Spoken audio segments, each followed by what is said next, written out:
ادبی لوگوں کو، ادبی حوالوں کو کس نظر سے دیکھیں؟ دیکھیں یہ جو میں 70s کی دہائی سے پھر 80 اور پھر 90 اور پھر 2000 اور پھر اب تک جی جی کا جو ہے یہ تو میرے سامنے کا سارا سفر ہے. جی جی سر، یہی میں تو 70s میں ادب میں ہمارے پاس ایشوز تھے، نظریات تھے.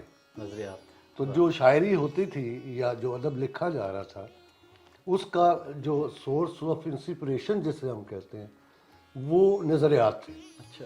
80 کی دہائی میں پھر ہمارے پاس ایشوز آ گئے. ایشوز آ گئے. ہم نے ادیبوں شاعروں نے ایشوز پہ بات کی.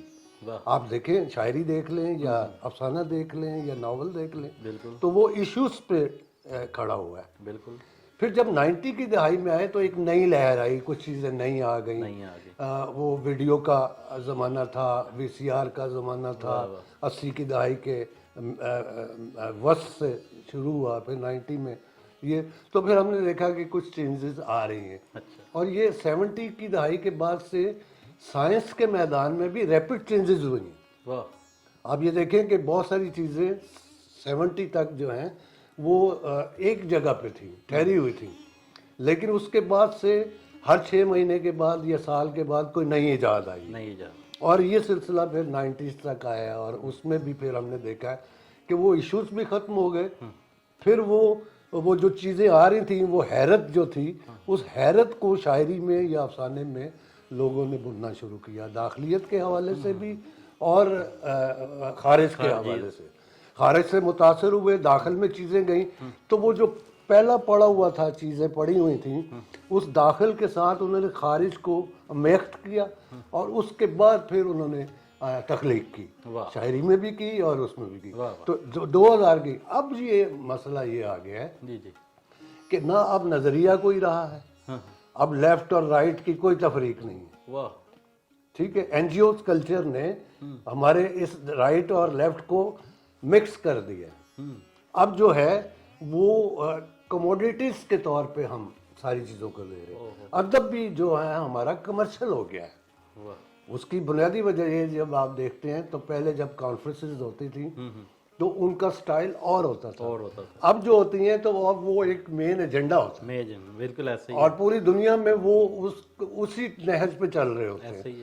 ہم جو شاعر ادیب جو ہوتا ہے وہ خارج اور داخل کو ملا کے کوئی چیز کرتا ہے. مشرق کے جو فنکار ہیں یا شاعر ادیب ہیں ان کا سب سے بڑا ایج یہی ہے کہ وہ خارج اور داخل اور اپنی روایات کو چھوڑتے نہیں ہیں اور اسی میں رہتے ہوئے پھر آگے تخلیق کرتے ہیں. تو ہمارے ہاں شاعری کو آپ دیکھ لیں اور ابھی دیکھیں جو آج کی شاعری ہم بعض لوگوں کو کہتے ہیں کہ یار یہ کیا شاعری ہو رہی، اصل میں وہ یہ ہے کہ وہ عوام کے ساتھ اپنے آپ کو جوڑ رہے ہیں، یہ نہیں کر رہے کہ عوام کو اپنی سطح پہ بھی لے کر آئے. فرق یہ ہے، پہلے یہ ہوتا تھا کہ جب شاعر ادیب کوئی بات کرتا تھا تو عوام کا سٹینڈرڈ بھی اپ ہوتا تھا، عوام بھی سمجھتے تھے. اب یہ ہونا شروع ہو گیا ہے کہ شاعر ادیب جو ہیں، جو ہمارے سب نہیں جو سنجیدہ شاعری کرتے ہیں وہ تو سوشل میڈیا پہ آتے ہی بہت کم ہے. تو جو سامنے آ رہے ہیں وہ اپنے آپ کو داد کے اس میں لے جاتے ہیں. ورنہ ہمارے ہاں ہم نے تو یہ بھی سنا ہوا تھا کہ اگر کسی شاعر کو کسی مشاعرے میں زیادہ داد مل جائے تو اسے اپنے آپ پہ کنٹرول کرنا چاہیے، وہ 2 چیزوں 3 چیزوں سے زیادہ سنائے ہی نہ، اتر جائے. یہ کیا خوبصورت بات. کیوں؟ اس وجہ سے کہ وہ اب آپ نے اس رو میں بہ نہیں جانا، بلکہ پیچھے آنے والے جو شعراء ہیں ان کے لیے آپ نے گنجائش چھوڑ دی. تو یہ ایک تربیت ہوتی ہے. تو اب وہ تربیت والا مسئلہ نہیں رہا، اپنی آئیڈینٹی کا مسئلہ آ گیا. لیکن ادب میں جو آئیڈینٹی ہوتی ہے وہ آپ کے لکھے ہوئے حرف سے، لکھے ہوئے لفظ سے ہے.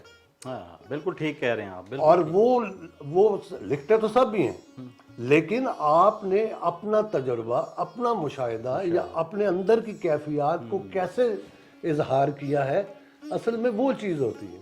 اچھا سر، یہ جو اکثر میں سننے میں آتا ہے کہ یہ جو نوجوان نسل جو ہے شاعری کاری ہے، یہ چونکانے کے عمل میں، جدیدیت کے اس میں نشے میں دیکھیں ہمارے ہاں یہ بڑی عجیب سی بات کر جاتے ہیں، خبر کی طرح شاعری ہوتی ہے، یہ خبر دیکھیں کے یہ تو یا تو اسٹیٹمنٹل شاعری زیادہ سامنے آتی ہے، جی جی یا پھر یہ ہوتی ہے کہ ایک رو میں بہ رہے ہیں، آپ نے ایک گفتگو کر دی، جیسے بولیاں نہیں ہوتی، جی جی ایسے ہی ایسے تو غزل میں تو بولی نہیں چلتی نا، وہ تو غزل میں تو آپ نے جو سیل ممتنع ہمارے ہاں ایک بڑی مضبوط وہ ہے آسان لفظی غزل کے اندر جو ہے وہ سیل ممتنع میں جو شاعری ہوتی تھی وہ بظاہر بڑی سادہ لگتی ہے، لیکن اس کی ڈیپتھ میں اگر جائیں تو کئی ڈائمینشنز ہمارے سامنے آتی ہیں. واہ تو اب وہ سیل ممتنع کہنے کا وہ کہتا تھا شاعر جو کہ اس کی پوری گرفت ہوتی تھی شاعری، بہور کے ساتھ، قافیے کے ساتھ، پھر وہ جو غزل کے جو لوازمات ہیں اگر آپ نے نہیں برتے ہیں اور خالی بات کر دی ہے تو وہ بات کی حد تک ہی رہ جائے گی، اور باتیں تو روز بندہ کرتا ہے، عام آدمی بڑی دانش کی باتیں کرتا ہے، ایسے ہی ہے.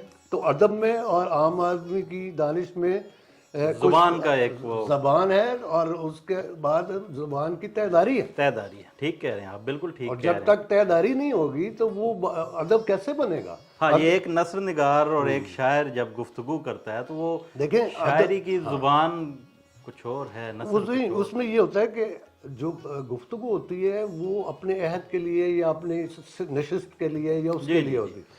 ادب جو ہوتا ہے وہ آج جو بات ہو رہی ہے وہ 100 سال بعد بھی ویلڈ ہوگی، یا جو روایت کے ساتھ جڑ کے اچھا جب سر آئیں اسی بات کو آگے لے کے چلتے ہیں. کیا اس موقف کو آگے لیے آپ کا کیا موقف ہے اس بارے کہ شاعر جو ہے وہ تحقیق کے عمل سے لازماً گزرنا پڑتا ہے اسے؟ دیکھیں شاعر جو ہے ایک تو اس میں جو قدرتی عناصر ہوتے ہیں شعری وہ تو اپنی جگہ پہ اپنی جگہ وہ تو موجود اور ردم وغیرہ اور یہ جو وہ ہوتے ہیں، وہ تو دیکھیں کہ بچہ جب پیدا ہوتا ہے تو روتا ہے، اور جب اس کے رونے کی مختلف شکلیں ہوتی ہیں، اب اسے بھوک لگی ہے، اب اس نے پوٹی پشی کی ہوئی ہے، تو وہ جب روتا ہے تو ماں کو اندازہ ہو جاتا ہے کہ یہ کس وجہ سے، جب وہ کسی اور اس کے رونے کی آواز ساؤنڈ مختلف ہوتی ہے تو ماں بے چین ہو جاتی ہے کہ اس کے پیٹ میں درد نہ ہو یا یہ نہ ہو، تو وہ فیلنگز جو ہیں وہ ماں کے ساتھ بچے کے رونے کے ساتھ جوڑنے کے ساتھ، تو یہی شاعری ہے،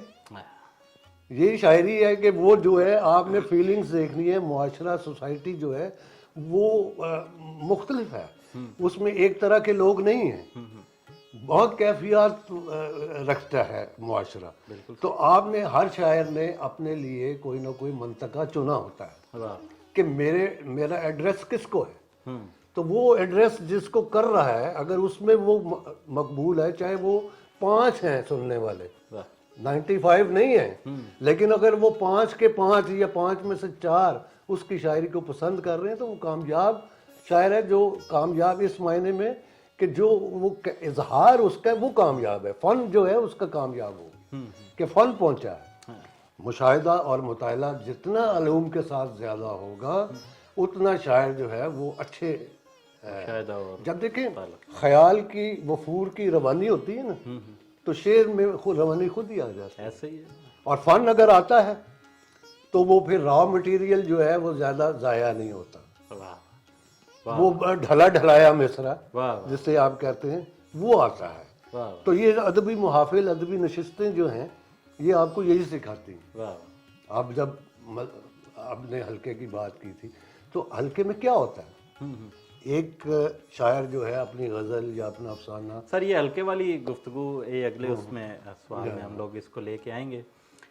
اچھا سر ایک جو اب آپ کے ہمارا اور آپ کا ایک بہت بڑا ایک ڈفرینس ہے، وقت کا بھی اور عمر کا بھی اور تجربے کا ماشاءاللہ.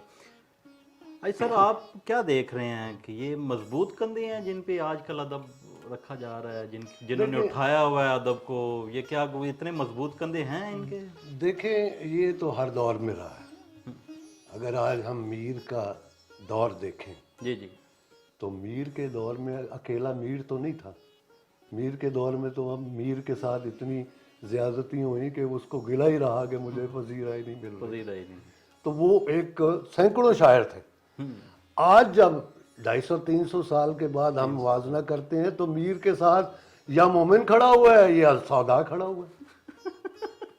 تو چھلنی جو ہے عہد جو ہے وہ چھلنی میں. اسی طرح دوسرے غالب کا دور لے لیں، ذوق اور غالب موجود ہیں، انیس موجود ہے، دبیر موجود ہے، اور باقی کہاں ہے؟ لیکن جب تحقیق ہوگی، جب غزل کے حوالے سے ہم بات کریں گے تو پھر وہ شعراء بھی جو ہے وہ سامنے آئیں گے، اور ان کے بغیر جو ہے نہ غالب کا مقام طے ہوگا، نہ انیس کا ہوگا، نہ میر کا ہوگا۔ تو یہ ضروری ہوتا ہے کہ اس عہد کے جو شعراء ہیں ان کی غزلوں کو دیکھ کے آپ کو پھر یہ تعین کرتے ہیں کہ ان میں سے بڑا کون ہے، کون آج تک ویلڈ ہے۔ غالب آج بھی ویلڈ ہے، غالب کی زبان جو ہے وہ آپ دیکھیں کہ وہ بالکل اس نے مختلف رنگ اپنایا۔ اچھا سر، اسی کو ہی آگے لے کے چلتے ہیں بات کو کہ کیا آپ دیکھ رہے ہیں 50 سال 30 40 50 سال بعد کوئی اس دور کا، اس عہد کا کوئی میر غالب کوئی وہاں پہ موجود ہوگا؟ دیکھیں میر غالب ہونا تو وہ صدیوں کا معاملہ ہوتا ہے جی جی کہ اس کے لیے، لیکن اپنے عہد، کوئی بھی عہد ہے اس عہد میں 1 2 3 شاعر ضرور ہوتے ہیں۔ جیسے مثال کے طور پہ ہم لیتے ہیں کہ فیض کو لیتے ہیں، ہم ناصر کاظمی کو لے رہے ہیں، ٹھیک ہے، منیر نیازی کا بھی ذکر ہو رہا ہے۔ تو اب دیکھیں ان کے دور میں کتنے شاعر تھے، زیادہ دور کی بات نہیں، 50s کے ہیں نا، 50s کی دہائی کے ہیں، اور پھر 60 میں ان کا عروج ہوتا ہے، پھر 70s میں تو فوت ہونا شروع ہو جاتے ہیں، ٹھیک ہے۔ تو آپ یہ دیکھیں 50s کی دہائی کے پاکستان کے بننے کے بعد شاعری تو وہ پہلے کرتے رہے ہیں، لیکن جو ان کا مقام مرتبہ بنا وہ پاکستان بننے کے بعد بنا، ٹھیک ہے۔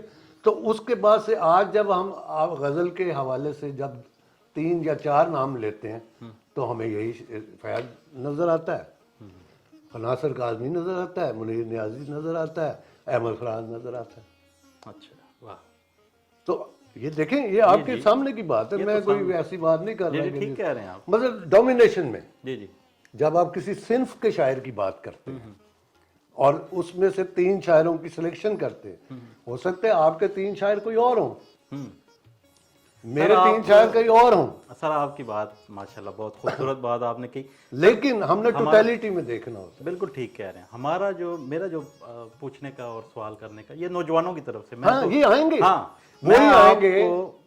ایک چھوٹی سی بات کر دیتا ہوں آپ کے سوال کو، جی پلیز۔ وہی شاعر سامنے آئیں گے جو روایت سے جڑے ہوئے، اچھا واہ، جنہوں نے روایت سے جڑ کے جدیدیت کی شاعری کی ہے وہ بچ جائیں گے، روایت سے جڑ کے روایت سے جڑ کے آگے کی بات کی ہے یا اس میں جدیدیت تلاش کی ہے وہ جڑ جائیں گے، اور جنہوں نے روایت سے کٹ کے جدیدیت کو اپنایا وہ ڈوب جائیں گے، یہ اصولی بات ہے، اصولی بات ہے، بالکل، کیونکہ آپ اپنے ماضی کو ساتھ لے کے اپنے حال میں آتے ہیں اور حال سے مستقبل کی طرف جاتے ہیں۔ نئی نسلوں کو جبھی آپ ٹرینڈ کر سکیں گے یا ان کے اوپر اپنا اثر قائم کر سکیں گے۔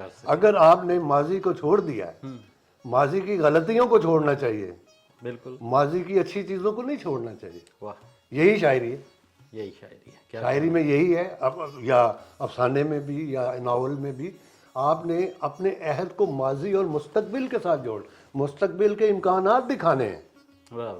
آپ نے اپنی تحریر میں، شعر میں یا افسانے میں یا ناول میں یا کوئی اور صنف ہے، ادب کی کوئی بھی صنف ہے، اس میں سے آپ نے اگر امکانات نہیں چھوڑے، راستہ نہیں چھوڑا، تو وہ نئی آئندہ آنے والی نسل آپ کو ڈسکارڈ کر دے گی، آپ کو نہیں پڑھے گی۔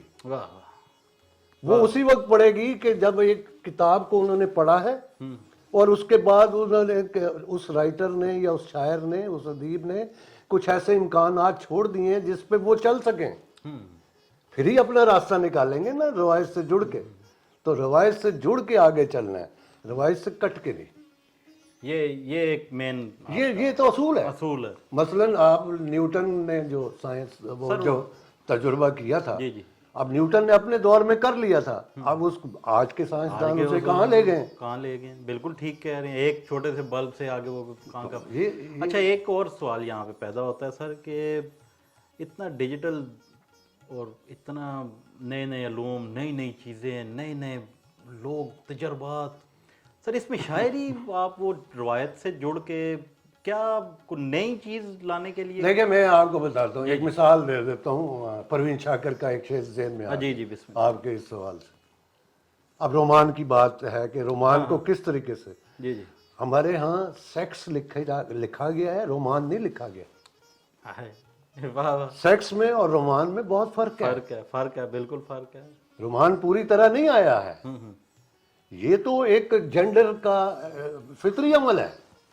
سیکس تو فطری عمل ہے، وہ رومان کہاں ہے؟ واہ واہ، رومان تو یہ ہوتا ہے کہ آپ کو محبوب کے جو الجھی ہوئی لٹ ہے اس پہ آپ کا دل آ گیا، آپ نے اس پہ شعر کہہ دیے ہیں یا آپ اس نے، تو یہ رومان ہے. سیکس تو ایک فطری عمل ہے. وہ تو وہ اس میں رومان نہیں ہوتا، وہ اس میں ضرورت ہے، نیڈ ہے. ٹھیک کہہ رہے ہیں. تو رومان کو پوری طرح شاعری میں بیان ہی نہیں کیا گیا ابھی تک. یہ بات میں نہیں کہہ رہا، یہ بات مجھے احمد فراز نے کہی. واہ، میں نے سالانہ جلسہ کروایا تو وہ اپنا شہزاد احمد صاحب جو ہیں وہ خطبہ دینے آئے اسلام آباد حلقے میں. تو اس وقت احمد فراز صاحب بیمار تھے اور پولی کلینک میں ایڈمٹ تھے. ان کا کوئی معمولی سا آپریشن تھا تو وہ ہاسپٹل میں تھے. تو میں نے ان کو بھی کہا ہوا تھا کہ آپ نے آنا ہے ایز اے گیسٹ. تو وہ مجھے کہنے لگے یار میں تو اب ہاسپٹلائز ہوں، نہیں آؤں. تو میں جب میرا جلسہ ختم ہوا ہے، شہزاد صاحب نے خطبہ دے دیا، چلا گیا، تو شام کو میرا روٹین تھی کہ میں فراز صاحب کے پاس عیادت کے لیے جاتا تھا ان کی. تو جب اجلاس ختم ہوا تو میں فارغ ہو کے ان کے پاس گیا تو مجھے دیکھتے ہی انہوں نے کہا کہ ہاں بھائی تمہارا سالانہ جلسہ ہو گیا، کیسا ہوا، ٹھیک ہوا؟ کون تھا؟ میں نے کہا جی شہزاد احمد صاحب تھے. شہزاد کو تو سائنس آتی ہے، تو اس نے سائنس پہ ہی خطبہ دیا ہوگا. تو واقعی انہوں نے سائنس پہ ہی خطبہ دیا ہوگا. واہ واہ واہ، کیا کہنے. پھر وہاں انہوں نے مجھے کہا کہ یار ابھی تک تو، میں نے کہا جی رومان کی بات چل پڑی تو میں نے کہا جی آپ اگلا خطبہ آپ نے دینا ہے. کہنے لگے یار تم ایسے کرنا کہ میں بولتا جاؤں گا، تم لکھتے جانا، پھر میں وہاں پڑھ دوں گا. میں نے کہا ٹھیک ہو گیا، ڈن ہو گیا. انہوں نے کہا یار زبانی بولتا ہوں پھر کچھ باتیں رہ جاتی ہیں تو وہ میرے آئے گا، تم لکھنا اور پھر میں پڑھ دوں گا. تو وہ پھر دنیا میں ہی نہیں رہے، وہ موقع نہیں آیا. تو انہوں نے مجھے اس وقت کہا تھا، کہتے یار میں رومان پہ بات کروں گا. ابھی تک پورا رومان ہی ہم نے بیان کر سکے. تو وہ جو پروین شاکر کا میں نے شعر کہا تھا خالص رومان کی، لڑکیاں بیٹھی تھی پاؤں ڈال کر، لڑکیاں بیٹھی تھی پاؤں ڈال کر، روشنی سی ہو گئی تالاب میں. اب یہ دیکھیں جدید میں تالاب میں روشنی ہونا، اب یہ ہے رومان. کیا کہنے. اب یہ یا رومان کی طرف متوجہ کر رہی ہے. واہ واہ، کیا کہنے، کیا خوبصورت بات آپ نے کئی منظر نقوی کہ صاحب. اس نے کہا سیکس کو ایلیمینیٹ کیا ہے. ہاں، وہ بھی ہلکا سا عنصر آ جاتا ہے، لیکن یہ رومان اس طرح کی شاعری اگر ہوگی تو کون نہیں پسند کرے گا؟ سب کریں گے. مطلب سینکڑوں اشعار ہیں، سینکڑوں شعراء کے ہاں ہیں جو معروف شاعر ہیں، بڑے شاعر ہیں، ان کے ہاں بھی ہے، فیلنگز بھی ہیں. کیونکہ بر صغیر کا اور ہمارا مشرق کا جو ماحول ہے اس میں ہمارے اپنے مسائل بہت ہیں، سماجی مسائل بہت ہیں. تو اس کو آپ ٹچ کیے بغیر خالص رومان کی طرف جا نہیں سکتے. ٹھیک کہہ رہے ہیں آپ، بالکل ٹھیک کہہ رہے ہیں. اچھا سر، آپ نے ابھی دو تین بار آپ نے گفتگو میں فیض فراز صاحب کا ذکر کیا. اچھا سر، آپ یہ دیکھ لیں 50 سال پہلے فیض فراز صاحب کا 50 سال کا عرصہ ہوا ہے. جی ہاں. تو سر آپ کیا دیکھتے ہیں اگلے 50 سال میں بھی کوئی فیض فراز آئے گا؟ بالکل آئیں گے. دو نام سر کو بتائیے. دیکھیں راستے کبھی بند نہیں ہوتے. جی جی. اس وقت اگر میں کسی کا نام لیتا ہوں تو سارے اپنے اپنے مراحل پہ سفر کر رہے ہیں. ٹھیک کہہ رہے ہیں. اور اگر نام میں لیتا ہوں جی جی تو نام لینے سے ہو سکتا ہے کہ وہ کسی وجہ سے انسین چیزیں بھی آ جاتی ہیں. سر کئی لوگ تو خوش ہوں گے اور کئی لوگ جو ہیں وہ شکر ادا کریں گے میرا نام نہیں لیا. نہیں، مجھے اس چیز سے کوئی غرض نہیں ہے. نہ میں اپنی بات کرتا ہوں. جی جی. نہ میں نے آج تک ادب سے کوئی فائدہ اٹھایا ہے. جی جی. نہ مجھے کوئی یہ غرض ہے کہ مجھے کوئی لوگ پذیرائی کریں گے یا کریں گے. میں ہمیشہ وہی بات کرتا ہوں جو میں سمجھتا ہوں کہ یہ میری نظر میں ٹھیک ہے. ہو سکتا ہے دوسرے کی نظر میں نہ ٹھیک ہو، ایسے ہی، لیکن دوسرے کی رائے کا احترام کرتے ہوئے میں تو قائل ہوتا ہوں اس وقت کہ جب مجھ سے بڑی دلیل جو میرے اندر دلیل ہے اس سے بڑی دلیل کوئی آ جائے تو میں قائل ہو جاؤں. یہ ایک دانشور کا یہ کام ہے. یہ تو ابھی بہت سے شعراء ہیں یہ ہمارے عہد کے کہ جن کو آپ میں سمجھتا ہوں کہ وہ آئندہ برسوں میں 50 سال بعد بھی ان کے نام لیے جائیں گے, زندہ رہیں گے, وہ لفظوں میں زندہ رہیں گے, کتابوں میں زندہ رہیں گے. اب وہ والا کام جو پہلے تھا وہ تو اب آئندہ دور میں نہیں آنے والا. ایسا ہی ہے. آئندہ دور میں تو یہ جو آپ آج کام کر رہے ہیں نا یہ زیادہ اثر رکھے گا, کیونکہ لوگوں کے پاس وقت نہیں ہے, کتاب پڑھنے کا وقت نہیں ہے, مسائل اتنے ہیں, روٹی روزی کے مسائل لوگوں کے اتنے ہیں, اور جتنی جدید سہولیات ہیں انہوں نے انسان کو اپنا قیدی بنا دیا. بجلی کا بل, آپ نے بجلی استعمال کرنی ہے, بجلی کا بل دینا ہے تو آپ بجلی کے بل کے قیدی ہو گئے, گیس کے بل کے قیدی ہو گئے. تو یہ سماجی پابندیاں آپ پہ کسی نے نہیں لگائیں, لیکن اجتماعی سطح پہ اتنی لگ گئی ہیں کہ آپ وہ ان کو پورا کرنے میں ہی خرچ ہو جاتے.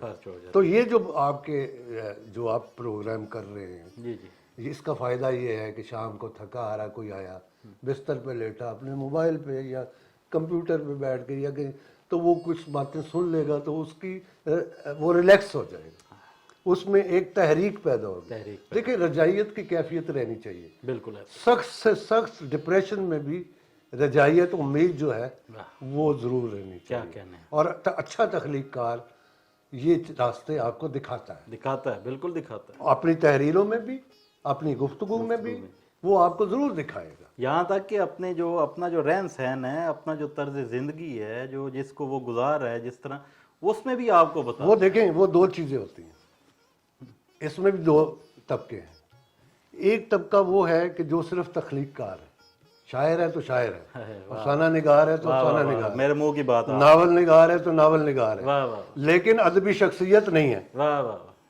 تو اب وہ شخص جو ادبی شخصیت بھی ہے اور تخلیق کار بھی ہے تو وہ تو خود ہی نمایاں ہوگا, اس کو کون روکے گا. کیا کہنا. اور وہ جو ہے اپنی شہرت کے لیے نہیں گزرا یا پی آر کے لیے نہیں آ رہا, اس نے اپنی زندگی میں ادب کو اوڑھ لیا ہے.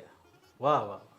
تو وہ ایسے لوگ زندہ رہیں گے, ایسے لوگ زندہ رہیں گے جو آگے تربیت کر رہے ہیں, نئے آنے والوں کو راستہ دکھا رہے ہیں. زندہ کن لوگوں نے رکھنا ہے؟ زندہ نوجوان رکھیں گے. واہ. ان میں امکانات ہیں.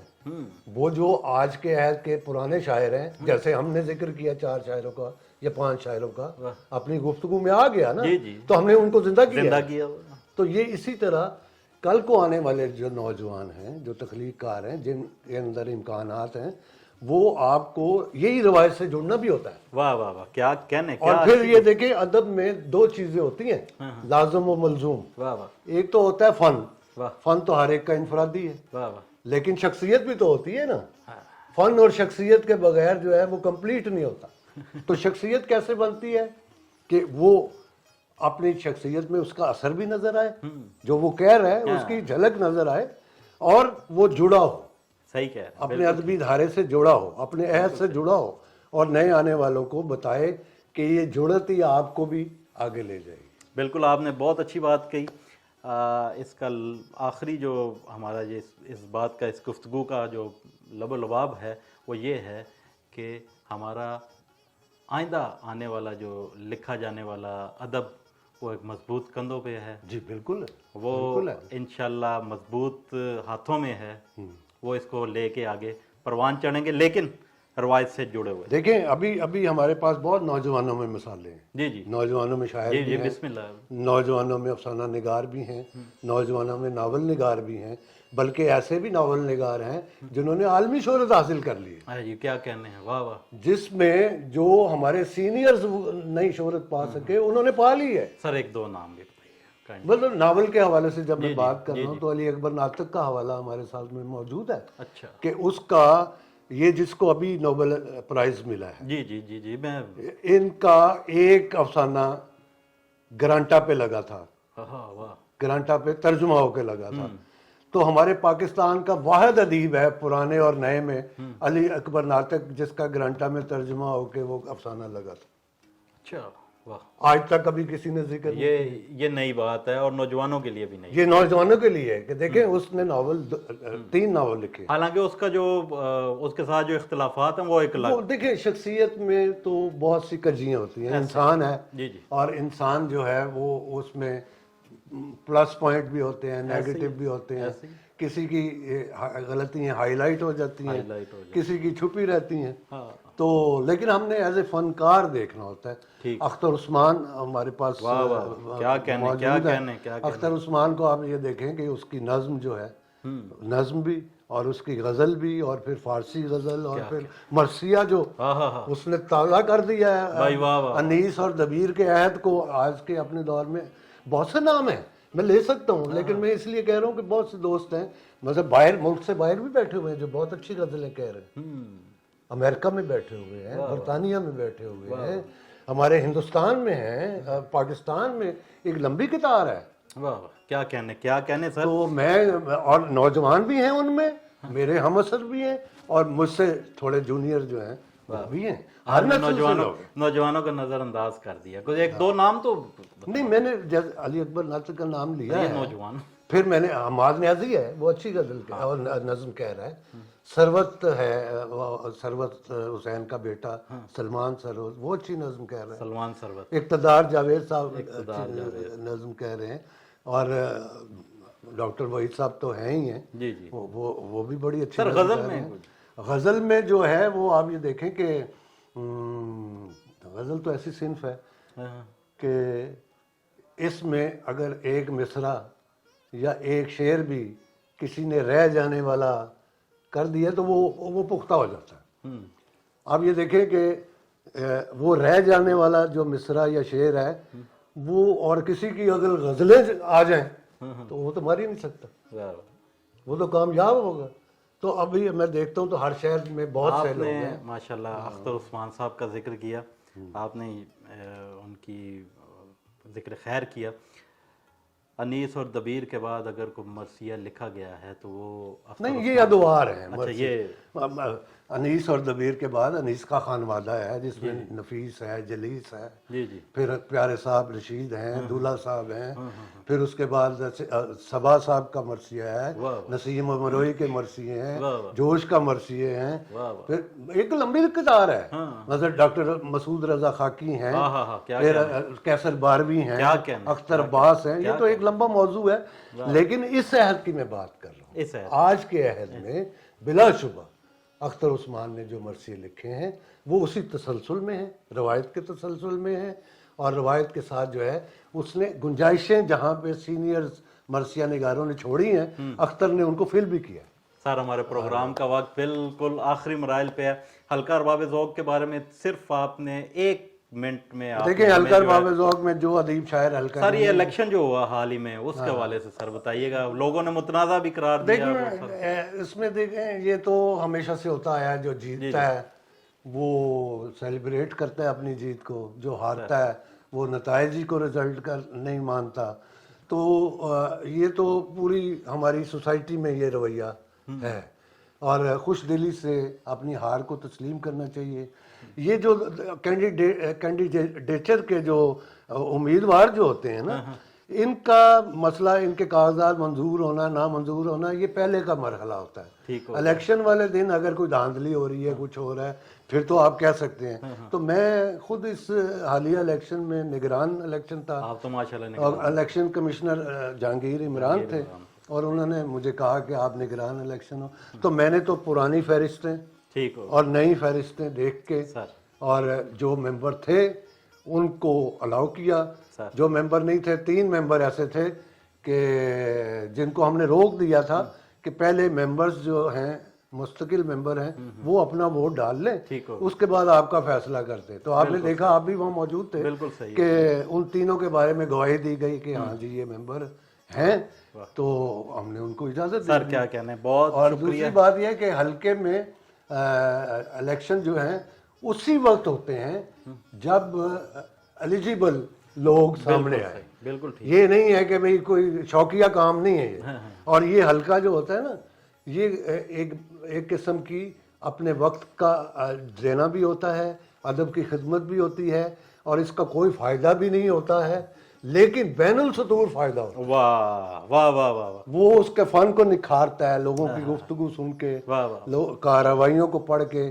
تو وہ جو نکھار پیدا ہوتا ہے شخصیت میں، وہ انہی حلقوں میں جانے سے ہوتا ہے. میں نے تو کوئی ایسا بڑا ادیب شاعر نہیں دیکھا جو حلقے سے نہ گزرا ہو. کیا کہنے ہلکا حلقہ رباب ذوق سے گزر کے ہی بڑا ادیب شاعر بن سکتا ہے، ورنہ تو پھر بہت شاذ و نادر کسی پہ اللہ تعالیٰ نے بہت مہربانی کی ہو تو کی ہو. مطلب یہ، اور ویسے جب تک وہ کسی ادبی نشستوں سے دھاروں سے جڑے گا نہیں، یہ نہیں کہ وہ آپ کی کوئی فیور کرتے ہیں، صحیح کہہ کوئی فیور نہیں کرتا، بالکل ٹھیک ہے، لیکن آپ خود پالش ہوتے ہیں اندر سے. ایسے ہی سر. بہت شکریہ. آپ کے کہنے کا مقصد یہ ہے کہ تخلیق کو تنقید کی ہمیشہ سے ضرورت رہی ہے، بالکل، اور آگے بھی رہے گی. تنقید تو دیکھیں، جو غزل کا شاعر ہے، نظم کا شاعر ہے، اس کے تو اندر نکات بیٹھا ہوا ہے. واہ واہ، وہ تو اس کو پہلے ہی بتاتا ہے کہ یہ مصرع تمہارا وزن میں نہیں ہے، یا یہ بیر نہیں ہے، یا دوسری بیر میں چلا گیا ہے.